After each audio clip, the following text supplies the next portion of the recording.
Terima kasih Anda masih menyaksikan Sindo Sore. Kali ini bersama saya Samuel Purba. Pemirsa, aplikasi sistem informasi rekapitulasi atau Sirekap juga ramai diperbincangkan di media sosial. Banyak warga mengeluhkan sistem Sirekap memasukkan data yang tidak sesuai dengan data di lapangan. Hasil foto kita 117, ini 62, Banjar juga 40. Kalau di Sirekap, Video ini merupakan salah satu unggahan yang mengeluhkan ketidaksesuaian angka antara aplikasi sistem informasi rekapitulasi atau Sirekap dengan data yang ada di tempat pemungutan suara. Ini salah, berarti bisa Hasil perhitungan di TPS secara fisik angkanya berubah drastis setelah dipindai atau di-scan ke dalam aplikasi Sirekap Pemilu 2024. Selain kesalahan pada hasil scan yang dilakukan, aplikasi Sirekap Pemilu 2024, banyak juga yang melaporkan angka yang tertera di aplikasi itu tak bisa diubah atau diperbaiki. Ini yang berubah. Diketahui aplikasi Sirekap bekerja menggunakan Optical Character Recognition atau OCR dan Optical Mark Recognition atau OMR yang memakai teknologi kecerdasan buatan AI. Sistem tersebut bisa mengenali pola tulisan tangan pada formulir kertas fisik. Lalu sistem akan mengubahnya menjadi data numerik secara digital. Di Google Play Store, aplikasi Sirekap dihujani rating buruk oleh warganet. Aplikasi tersebut bahkan hanya mendapatkan rating rendah 2,7. Tim Liputan iNews melaporkan. Ya, dugaan kesalahan rekapitulasi melalui aplikasi Sirekap terjadi di sejumlah daerah. Bahkan saat ini aplikasi Sirekap mendapat rating 2,7 atau masuk dalam kategori buruk di Google Play karena diduga menggelembungkan suara salah satu paslon. Untuk membahasnya, kita akan membahas bersama narasumber kita pada sore hari ini ada Mas Agung Harsoyo, pakar digital forensik ITB. Selamat sore, Bang Agung. Selamat sore, Bang Purba. Ya, kami juga tidak hanya Mas Agung, tadi ada Mas Ilham juga, Ilham Saputra, Ketua KPU 2017-2022, tapi kami masih mencoba menghubungi beliau. Mas Agung, ini menurut Anda apa yang salah dengan Sirekap sistem ini? Jadi terkait dengan suatu aplikasi ini memang sesungguhnya yang membedakan dengan aplikasi software lainnya itu sesungguhnya dia terkait erat dengan proses bisnis ya. Jadi kalau menurut saya itu kita mesti telusuri mulai dari bisnis proses yang ada di KPU, yaitu bagaimana hasil suara dari TPS nanti dikirim ke KPU, kemudian ditampilkan di layar hasil perhitungannya. Jadi menurut saya kesalahan itu bisa di SOP-nya bisa, kemudian kedua itu di algoritma yang menerjemahkan SOP ke dalam aplikasi, bisa kesalahan di aplikasinya. Nah, terakhir itu sesungguhnya bisa dari luar, Bang. Artinya apa tuh kalau dari luar? Dari luar itu kan kira-kira begini, kalau teman-teman dari KPPS itu mengirimkan suara, itu kan akan diproses di KPU, itu kan dari handphone, kemudian tadi ada dua ya, OCR dan OMR, kemudian telah dilakukan penghitungan, kemudian ada tanda petik serangan gitu ya, itu dimungkinkan. Serangan yang kemudian mengubah, atau memang ada yang menanamkan satu satu malware yang kemudian algoritma yang tadinya dirancang itu menjadi berubah. Itu kemungkinan-kemungkinan yang bisa terjadi ya. Saat ini kita sudah terhubung juga dengan Bang Ilham Saputra, Ketua KPU 2017-2022. Selamat sore Bang Ilham. Selamat sore Mas.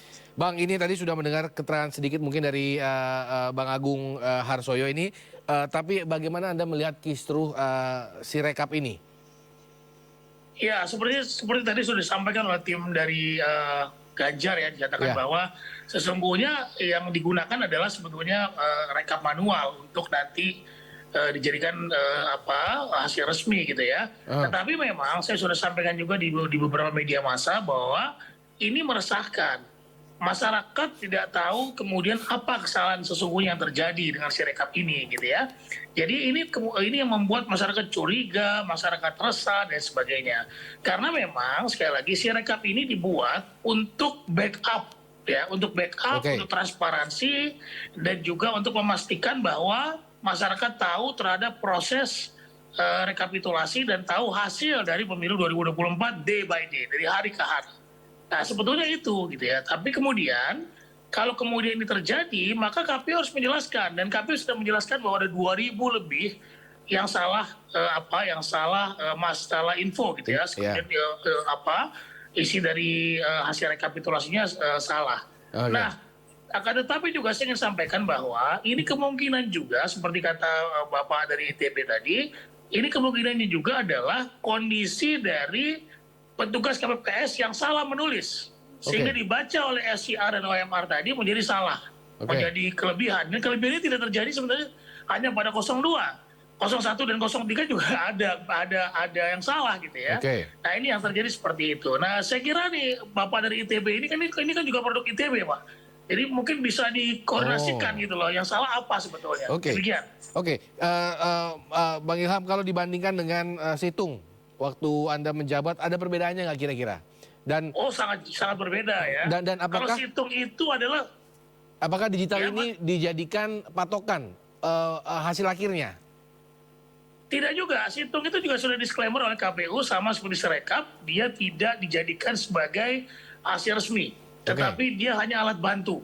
Sekali lagi saya tadi sudah mendengar Bang Todung Mulya juga menyampaikan, walaupun ini bukan hasil resmi kata dia, tapi ini kan soal profesionalitas, ya soal bagaimana kemudian publik merasa bahwa harusnya lembaga resmi, lembaga institusi penyelenggara yang resmi menyampaikan informasi yang valid, gitu ya. Tapi kan ini yang terjadi, harapan masyarakat jadi down terhadap harapan keterbukaan informasi ini, dikarenakan kok berbeda jauh, kemudian ada yang jumlah pemilihnya sekian ratus, tapi kemudian hasilnya rekapnya bisa 800 gitu-gitu. Ini kan berbahaya sekali gitu.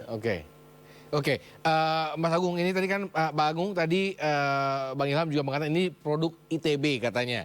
Nah, dengan tadi penjelasan yang dilakukan, apa yang harus dilakukan agar tidak hanya Sirekap, tapi program-program lain yang sangat penting bagi jalannya pemerintahan ini bisa mendapatkan legitimasi dan juga kepercayaan publik, karena nampaknya negara kita ini negara ketiga yang sangat tidak terlalu concern dengan teknologi ataupun perawatannya seperti itu. Ini mohon maaf, saya sesungguhnya tidak tahu siapa yang bikin ya. Kalau tadi dikatakan dari ITB, mungkin nanti saya coba mencari siapa yang membuatnya. Itu satu hal. Tapi memang tadi disampaikan juga pada saat press conference Pak Tudung dan seterusnya, itu sebagai pertanggungjawaban publik, sistem informasi ini meskipun dia sebagai backup, kan ada cost-nya ya. Dengan demikian maka memang kita mesti cermat, mesti hati-hati, mesti profesional, kira-kira seperti begitu ya. Sehingga meskipun itu tidak dijadikan patokan utama, akan tetapi mestinya juga tidak boleh ada disparitas yang jauh. Artinya hasil yang ada di Sirekap itu mestinya sangat dekat dengan nanti hasil yang manual. Kira-kira seperti begitu. Jadi kalau menurut saya kan nanti ini ada tanda petik kesempatan kedua, yaitu pilkada serentak ya. Jadi menurut saya memang tadi usulan dari teman-teman 03 tadi itu sesuatu yang baik, yaitu dilakukan investigasi yang menyeluruh end-to-end tadi ya. Jadi dari sisi aplikasi yang diinstal di handphone terkait dengan UI-nya ya atau user interface-nya, kemudian masalah koneksinya, masalah akurasinya dan seterusnya. Tadi kan ada OCR yang dalam menerjemahkan tulisan tangan menjadi angka itu kan ada kesalahan ya. Nah itu mestinya bisa dihindari, Bang Purba. Ya. Jadi itu nanti ada konsep submission server yang sesungguhnya belum dijadikan patokan, tapi di situ akan diverifikasi dulu baru nanti ditampilkan. Kira-kira seperti itu. Jadi kalau usulan kita adalah sama seperti yang tadi diusulkan, dilakukan investigasi menyeluruh end to end, penyebabnya apa supaya nanti ketika ada gawe kedua yaitu pilkada serentak itu akan sudah lebih baik lah seperti itu ya kasarannya. Bang Ilham, ini kalau tadi memang sudah dikatakan sama Bang Agung bahwa jangan sampai hasilnya ini terlalu jauh gapnya antara manual dengan digital lah kasarannya seperti itu ya. Tapi kalau ada perbedaan seperti itu bagaimana? Dan kan ketakutannya kan bahwa yang digital itu lebih dipercaya daripada yang manual, bahwa manual itu lebih dipercaya daripada yang digital. Nah, hal-hal seperti ini, konflik seperti ini tuh apakah mungkin terjadi, Bang Ilham? Saya kira gini ya, gini. Jadi kepercayaan publik sebetulnya yang menjadi taruhan di sini gitu ya. Bahwa kemudian alat Sirekap itu sebagai alat bantu, orang mungkin sebagian juga sudah tahu. Dan KPU juga harus menyampaikan ini kepada masyarakat, termasuk kenapa banyak salah gitu kan. Dan KPU sudah minta maaf terkait dengan ini, akan segera memperbaiki.